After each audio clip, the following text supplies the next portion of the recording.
Un suspect de meurtre arrêté 4 ans après les événements. Bienvenue à Nouveau Info Québec.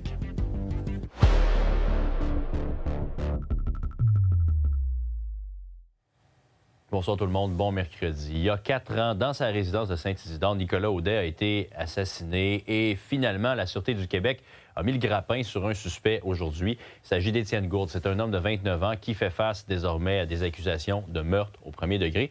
À l'époque, on décrivait la victime comme un homme sans histoire. On connaît plus de détails aujourd'hui. Voici le reportage de Juliane Perrault. 4 ans après le meurtre de Nicolas Audet, un camionneur de 41 ans, la Sûreté du Québec a procédé à l'arrestation d'Étienne Gourde. Le suspect fait face à des accusations de meurtre au premier degré. C'est l'accusation la plus grave au code criminel, le meurtre au premier degré. Donc, évidemment, pour ne pas causer préjudice à l'accusé, il faut qu'on ait un dossier assez solide pour soumettre ce dossier-là au directeur des poursuites criminelles et pénales qui a décidé d'émettre un mandat pour son arrestation à laquelle les enquêteurs, accompagnés du groupe tactique d'intervention, ont procédé aux petites heures du matin à Saint-Bernard. En 2022, le corps de Nicolas Audet a été retrouvé à son domicile de Saint-Isidore. Et à l'époque, le lien entre le suspect et la victime n'avait pas clairement été établi. Maintenant, selon la SQ, c'est un travail impliquant plusieurs unités qui a permis de mettre fin à l'enquête. Le travail de longue haleine, en fait, c'est le service des enquêtes sur les crimes contre la personne qui a mené de front cette enquête-là avec différentes unités spécialisées, vous le devinerez. Effectivement, qu'il y aurait une raison pour laquelle l'accusé aurait commis ce crime. C'est jamais une raison valable, vous le devinerez, de tuer quelqu'un. Mais l'accusé et la victime semblaient avoir un certain lien qui les unissait. Maintenant, vous comprendrez que par respect pour les proches d'une famille comme de l'autre, on ne fera pas plus de détails sur la place publique du possible lien qui pourrait les unir ou du motif, finalement, de ce crime-là. Étienne Gourde était aussi connu du milieu judiciaire. Il y a quelques années, il a pris la fuite avec une femme et un enfant de 18 mois en Ontario à la suite de signalements de la DPJ. Donc, dans le passé, il a fait face à des accusations d'usage d'armes à feu, de possession de substances et de voies de fait et menaces. Ce sont ces éléments-là, si vous voulez, ce sont des éléments qui seront soumis au juge qui siégera sur son procès. Et vous savez, c'est des grosses enquêtes comme ça, c'est comme un casse-tête. On reçoit des petites informations à gauche, à droite, et puis on doit se faire un portrait, justement, de ce qui est arrivé. Mais l'aide du public, les témoins qu'on a rencontrés tout au long de cette enquête-là, c'est ça qui nous a permis de culminer à l'arrestation de M. Gourde ce matin. Quand on est accusé d'infractions, par exemple comme le meurtre, la détention doit être ordonnée de manière automatique par le juge qui préside. Et donc, si M. Gourde veut être remis en liberté, il va devoir faire une demande à un juge de la Cour supérieure. L'accusé a comparu aujourd'hui au Palais de justice de Québec et sera de retour devant le juge dans les prochaines semaines.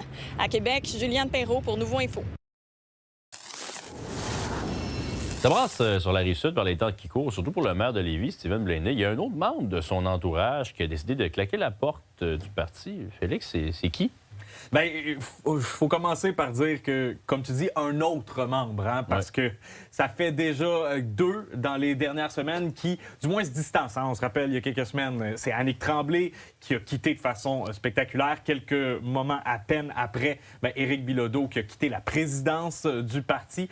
Et là, c'est un membre du parti, Nicolas Drolet, qui a déclaré sur les réseaux sociaux qu'il comptait se dissocier complètement de l'équipe de Stephen Blaney. Pointe du doigt la gestion des finances publiques, notamment une subvention de 200 000 $ à une chaire de recherche pour les arbres urbains, la volonté de construire un deuxième écocentre. Et il a notamment cité la décision d'Annick Tremblay de quitter l'équipe Blaney comme une espèce de motivation. On a pu parler à la conseillère municipale de Saint-Romuald. Voici ce qu'elle a pensé du statut de Nicolas Drolet. Je l'ai vu sur Facebook comme tout le monde hier. Mes premières réactions, c'est sûr que je comprends sa déception, parce que j'ai vécu la même il y a quelques semaines, fait que j'ai pas de misère à le comprendre.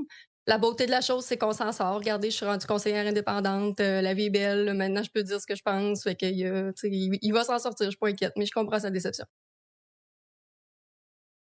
Il y a également un autre dossier qui nous intéresse, Félix, c'est celui du vandalisme à Lévis.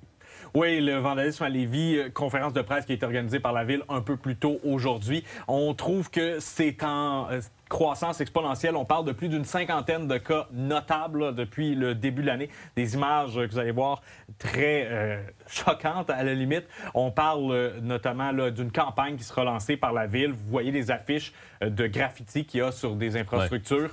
Donc ça sera mis en place. On pense aussi possiblement à des caméras de surveillance, peut-être demander un petit peu plus de surveillance de la part de la police, mais la meilleure chose selon la Ville de Lévis, c'est la collaboration citoyenne, dont le but du lancement de cette campagne. Michel mentionnait tout à l'heure qu'on a 285 parcs à la Ville de Lévis, 350 bâtiments. Donc moi, écoute, je vais faire un message à mes collègues de la SPVL, c'est de continuer votre bon travail. Je vous dirais, ils ne peuvent pas être partout dans les circonstances.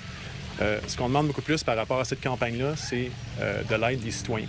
Donc les citoyens, eux, sont partout, ont des yeux partout, peuvent relever ce type de situation-là.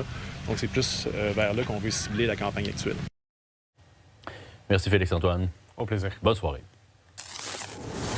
Maintenant, il y a 2 hommes de 37 et 45 ans qui ont été arrêtés à Charlesbourg et à Vanier par les enquêteurs du module de la violence urbaine de la police de Québec.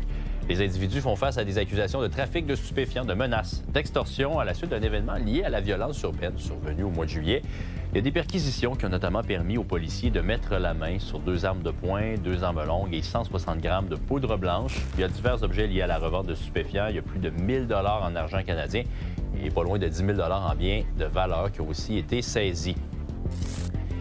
L'aéroport international Jean-Lesage offre une nouvelle liaison quotidienne avec New York. Depuis aujourd'hui, la clientèle est en mesure de prendre un vol Embraer 175 d'American Airlines à destination de l'aéroport John F. Kennedy, un service saisonnier qui va être offert jusqu'au 31 octobre. American Airlines célèbre cette année ses 85 ans de service au pays, alors que le tout premier vol effectué en 1941 a permis de relier Buffalo et Toronto. L'été passe à une vitesse folle. La preuve, c'est déjà le temps de parler de Saint-Roch XP, 27, 28, 29 août prochain. Et pour en parler, le programmateur chez Bleu-Feu, Arnaud Cordier. Bonsoir, Arnaud. Salut.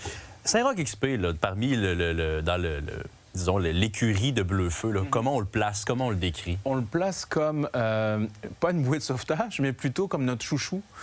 On l'aime, cet événement-là. C'est la 9e édition. On est parti de très petit pour devenir, on va dire, plus gros, mais encore une fois à taille très, très, très humaine, évidemment. Mais on le place aussi comme quelque chose qui nous permet de revenir à la base. C'est-à-dire que quand on est une organisation, on veut grandir au fur et à mesure, on veut prendre un peu d'expansion, mais on part de petits groupes, de découvertes, et puis on veut les monter plus haut. C'est un peu ça. Fait que nous, en fait, on revient un petit peu à la base quand on repart sur Saint-Roch XP. Et c'est surtout, en fait, quelque chose qui vient, je sais pas, ponctuer cette fin d'été, entre guillemets. La lumière est différente, l'humeur des gens aussi. On n'est pas loin de la rentrée. Et il y a une sorte de bonne humeur ambiante un peu partout, en fait, sur la rue. Et ça vient un petit peu nous donner un élan, finalement, pour repartir sur la suite. Est-ce que c'est un peu comme les recruteurs dans le hockey, là, un moment de regarder, voir les nouveaux talents, genre la pépinière, ça veut dire, hey, lui, on le verrait sur une scène au FEC? Ou... Totalement ça, tout à fait raison, en fait, parce que c'est certes aussi une sorte de laboratoire. C'est des groupes qu'on n'a pas encore vus sur scène, qu'on a peut-être vus, mais c'était pas encore prêt. Et effectivement, nous, ce qu'on essaie de faire, c'est de créer des histoires, avec des groupes qu'on va prendre par la main éventuellement et qu'on va essayer de mener au plus loin possible, finalement. On a des salles, et puis on a d'autres événements aussi.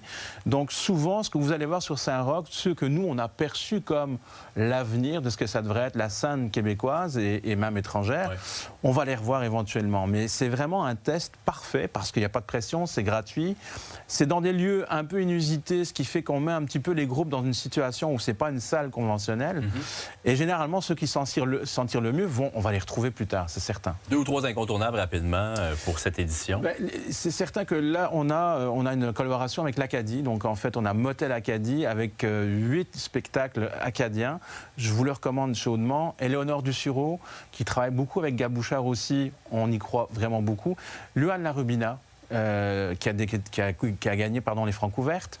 Aussi, je pense, une valeur à suivre parce que c'est beau, c'est très harmonique. Puis on a un groupe de New York qui s'appelle Balaclava. Alors là, ils vont vous en mettre plein la vue. Avec, en plus, on ne verra pas leur tête parce qu'ils sont cachés. Donc, c'est un petit peu tous les styles. Hein. C'est de l'électronique à la chanson, au folk. Et aussi beaucoup de groupes de Québec. Une dizaine de groupes de Québec aussi. Donc, c'est vraiment la part belle à la musique, mais dans tous ses états. Et on n'oublie pas le volet gastronomique parce qu'on peut bien manger aussi à Saint-Roch XP. Exactement. Effectivement, les commerçants mettent de la bouffe aussi. Et puis, on a aussi des ateliers de dégustation à la bibliothèque Gabriel Roy. C'est gratuit. Et on a aussi le Petit XP. Ce sont 2 spectacles aussi le samedi 29 août à la bibliothèque Gabriel Roy. C'est aussi gratuit. Donc, il y a aussi pour les petits. Et donc, le bien manger, le bien boire et surtout le bien écouter. Arnaud, merci beaucoup. Un grand merci. À bientôt. Au revoir.